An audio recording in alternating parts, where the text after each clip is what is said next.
Sa karagdagan pang mga balita, ang lungsod ng Maynila, mga kabombo, ay meron ding mga hakbang at ang Commission on Elections dyan sa syudad ay naka-alerto sa mga malalaking grupo.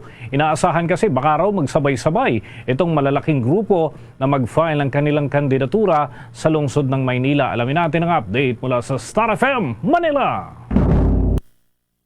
Tinayak ng Commission on Election Manila na nakahanda sila sa malalaking grupo na maghahain ng kani-kanilang Certificate of Candidacy para sa 2025 midterm election. Ayon kay COMELEC Officer 4, Manila 3rd District Attorney Jericho Jimenez, wala pa silang ideya kung kailan maghahain ng kani-kanilang kandidatura ang grupo ni na former Mayor Isko Moreno, incumbent Manila Mayor Hani Lacuna at ng iba pang partido.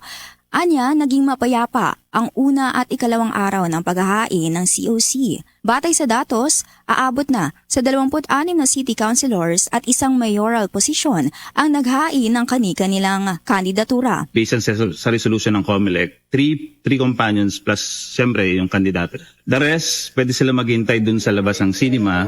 Meron tayong nakalaan dun na waiting area. Meron din dong allotted na space para dun sa pagpapicture. Let's say kung magugrupo sila or yung family nila, may LED background naman doon.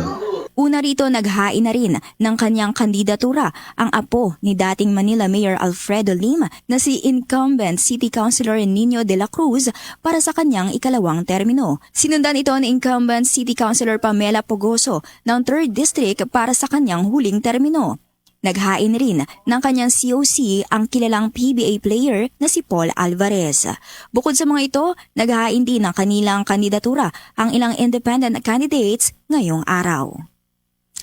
Mula rito sa lungsod ng Maynila, nag-uulat Star DJ Ivana Darna ng 102.7 Star FM Manila para sa number 1 and most trusted radio network in the country, Bombo Radio Philippines. Basta Radio, Bombo!